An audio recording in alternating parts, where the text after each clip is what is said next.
Hey, welcome to Thought of the Day with Bailey, where we are exploring this question of what does following Jesus look like in the coronavirus pandemic.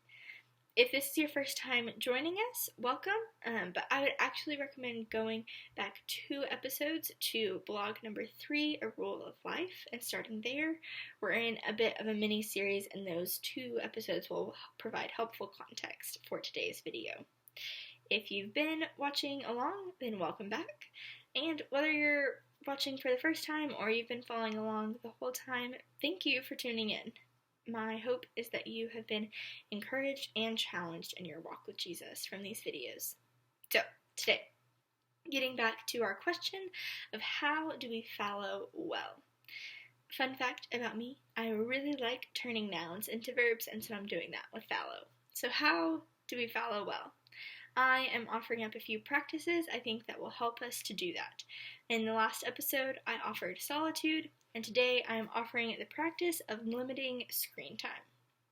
Now, this is really something I think anybody should be doing, whether you're called to a season of fallow or not, whether you're a follower of Jesus or not. There are multiple disciplines all saying the effects of our technology are real and we need to be aware of them and we need to limit them.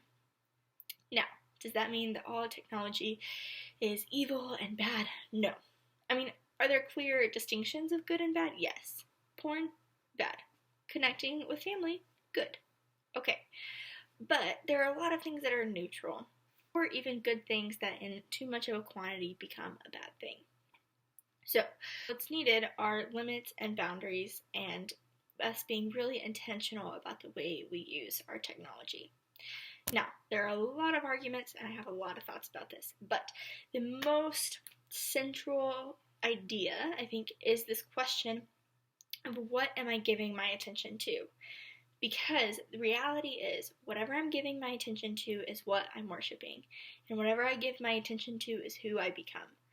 And if I'm a follower of Jesus, I want to become like Jesus, and I want fruits of love and joy and peace in my life. But I have to give my attention to Jesus if I want to become like him. And for us in a season of fallow, it's extremely important that we know what we're giving our attention to. If we're supposed to be resting and sitting in the presence of God, we have to be really intentional about that. Especially whenever most of the things that we use on our devices are apps that are created to get us addicted. Like, most apps make money off of our attention. Take Facebook, for example. It is a multi-billion-dollar company, but you don't pay for it. The way they make their money is by how much time you spend on it. So they are going to design their app so that you spend as much time on it as you possibly can. So we do have a few things working against us, and that doesn't mean that all Facebook is evil. Again, we just need limits. We need to control our technology, and our technology does not need to control us. So I have a few guiding questions to possibly help you set up some limits for yourself, because everybody will be different. First, who do you want to become? This is really important to name this because this is going to be the filter or the lens that you are going to evaluate really everything you do in your life, but also all the limits that you're going to set and all the ways that you're going to use technology. So, 1, who do you want to become? Then 2, what limits will help you become that person? This is quite simple, but also quite vast.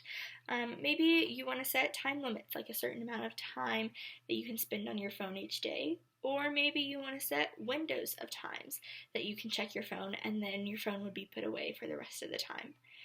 Or maybe you want to think about where you can be on screens, like what rooms in your house, or thinking about what you use your screens for. So what things you can do, what things you can't do. The third question I have for you is filter everything you're doing on a screen by asking, what am I seeking to get out of this? And is this the best way to do that? For example, if you're scrolling through Facebook or Instagram because you're lonely, is that the best way to connect with people? Or would calling a friend be a better way to connect with a person? Maybe you really just want to see a little update of what everybody's doing, or maybe you just want deep human connection and a phone call would actually meet that need a lot better. Or maybe you're stressed at work and you just take 5 minutes to scroll through Instagram. Is just trying to distract yourself from stress the best way to deal with that? Or would it be better to stop and pray for a few minutes and ask God to help you in that? My fourth one isn't really a question, but more a suggestion, but come up with some kind of filter of how you determine what TV and Netflix shows you watch. Whether that be what it's rated, or things that it's about, or does this celebrate beauty or justice, and things like that. So those are my 4 questions for you, but I do have a 5th. It's not really a question, but it's actually a recommendation for everybody. And that is a rule of no screens in bed. And this is something that I will get into a really good habit of, and then sometimes I fall back out of, so I know it's hard. But it's really significant. I can't explain all of the neuroscience to you, but there's something really significant about the last thing you think about before you fall asleep and the first thing you think about when you wake up. And for most of us, that's usually actually our phone. There's also a lot about how it sets your mood for the day. There's a lot about how it affects your sleep and blue light and all these things. And go look it up if you're into that thing. And we are asking this question of what are we giving our attention to, because that is what we are worshiping and what we are becoming. So those are my 5 questions / recommendations for setting screen time limits. And I just want to say that this is not supposed to be legalistic in any way. Please do not set rules out of guilt or shame. These are simply meant to be helping you become who you want to be. So please set these rules out of love and as a way of helping yourself abide in Jesus more. So that's all I have. Peace and blessings to you guys, and I will talk to you again on Tuesday. Bye.